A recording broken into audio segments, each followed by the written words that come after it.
Hello and welcome back to the channel. If you're new here, I'm Sonia and I'm really glad you've stopped by. You probably think I'm dressed like the Arctic today, but it's because it's in the 40s here in Texas and that's chilly to me. But I have you out and about with me today because I want to take you to one of the prettiest places in Dallas, and that's the Dallas Arboretum. Now, the Arboretum is gorgeous 365 days out of the year, but this time of year, the holidays, it is particularly gorgeous because they really pull out all the stops and just make it so pretty. And I've got you with me because the Arboretum offers afternoon tea. And my ATF, my afternoon tea friend, and I have never been to the Christmas afternoon tea here at the Arboretum. So we're really looking forward to it. The Dallas Arboretum and Botanical Garden is located in East Dallas and boasts more than 60 acres of gardens, accented by fountains and features on the edge of White Rock Lake, making it quite the North Texas jewel.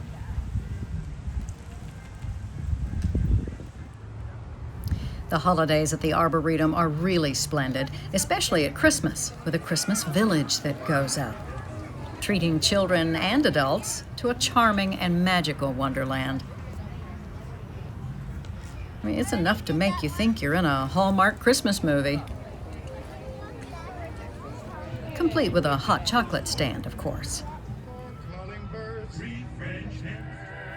The rest of the gardens are dotted with 12 stunning gazebos filled with life-sized automatons, each illustrating a verse from the well-known carol, The 12 Days of Christmas. Love gave to me a partridge in a pear tree. I mean, it is quite the magical wonder. A real sight to see. And I know you're watching this video after Christmas, but this display continues through January 5th.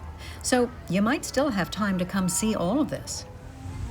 I'll put details in the description box, but one of the nicest things about afternoon tea at the Arboretum is that the price of the tea includes admission to the gardens. So before or after your tea service, you can have a lovely wander around at any time of the year.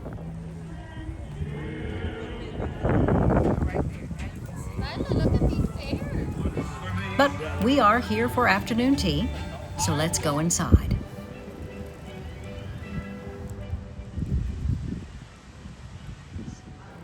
With the main room for holiday tea overflowing this time of year, a second space, the usually open-air patio area, gets fully enclosed with a heated tent to provide more tables.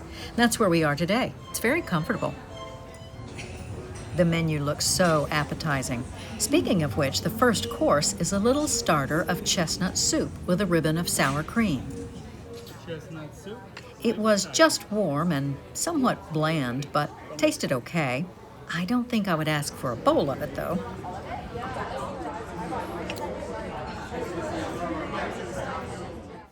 A different tea accompanies each course and is also predetermined. And what is this again?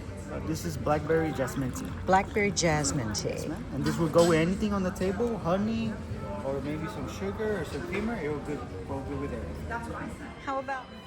I had mine with a splash of milk, and it was excellent. Now, teapots were not left on the table, but a very attentive waitstaff made sure our teacups stayed filled. Then it was time for a new tea in fresh cups. This one was called Toasted Chestnut. Very festive sounding, and also very good. It accompanied the Savory's course.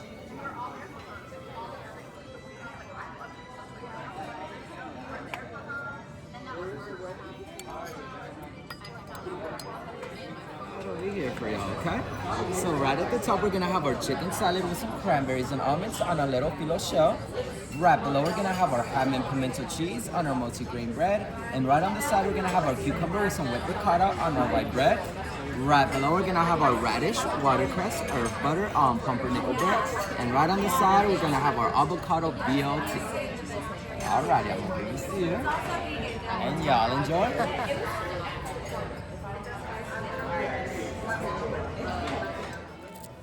The cranberry almond chicken salad in delicate phyllo cups was our first choice from the tea stand. We were provided 2 each, and they were really good.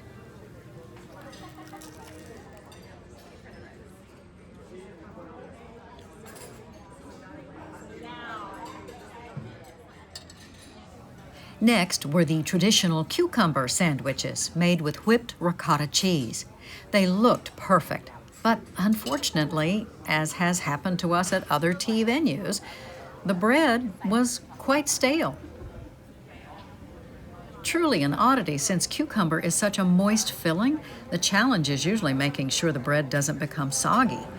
In spite of that, I wasn't going to say anything, but when a very attentive tea room worker asked how was everything, we mentioned the stale bread, and he quickly took away the sandwiches and immediately replaced them with some that were a bit fresher.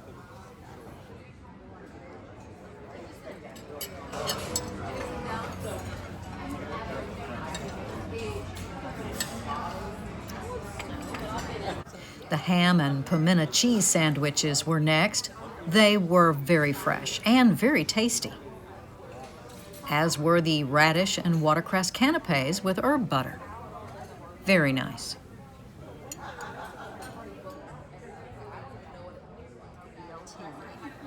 Now, ATF and I are not fans of seafood filling, something I noted when making the reservation. So instead of the lobster BLT on the menu, they kindly provided an avocado BLT for us. Now, most everything else was perfectly bite-sized, but the size of the biscuit sandwich made it a bit awkward to grasp, even with tongs. It is finger food after all. There we go.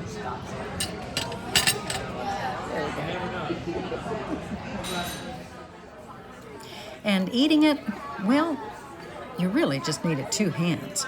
And although it looked inviting, unfortunately, it wasn't as tasty as we'd hoped. With the savories finished, we were on to our final course, the scones and desserts, and time for a new tea with a fresh plate and teacups, which I must say is a very nice touch. Y'all ready for dessert? Yes. This is right over here. Alrighty, y'all. So right at the top, we're gonna have our chocolate stars with some chantilly. Right on the side, we're gonna have our dumpling cookie with a little strawberry jam right at the center. Right below, we're gonna have our cranberry white chocolate cream cheese scone with a side of our strawberry jam and our clotted cream. Right below, we're gonna have our cranberry crumbles, our pecan clusters, and right at the center, our chocolate espresso truffles. Good to see you. And y'all enjoy. To go with the sweet side of things, our third and last tea was Darjeeling, often called the champagne of teas.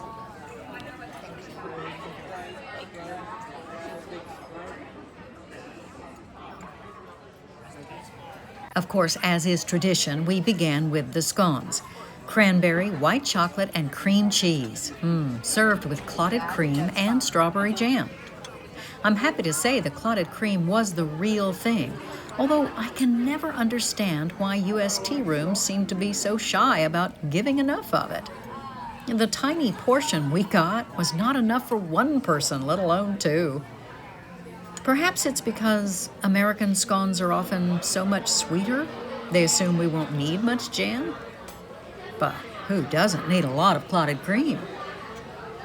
I must say ATF did a much better job breaking hers apart. But it is so soft and so good. We were very pleased with the scones, though. They were delicate, moist, and crumbly. And the white chocolate center was yummy.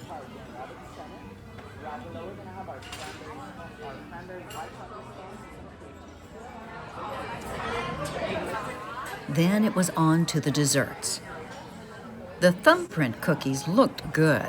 I have to say, though, the little dollop of sour cherry jam middle was really the best thing about them.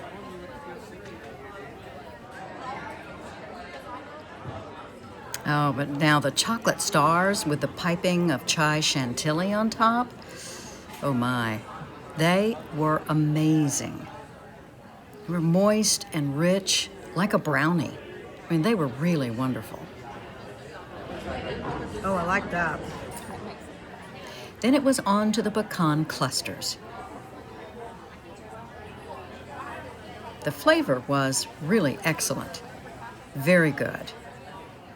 But as it turns out, well, they were terribly dry.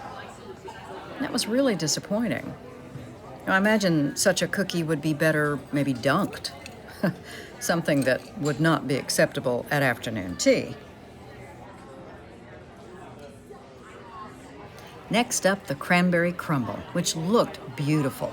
It was so colorfully festive and pretty, but the flavor was a little lacking. And the texture of the cookie base and the cranberry, well, it seemed, I don't know, somehow odd. Almost, dare I say it, like a store-bought breakfast bar. But the final treat, the chocolate espresso truffle, brought it all home. It was the perfect ending to the dessert plate. It was oh so rich and oh so good.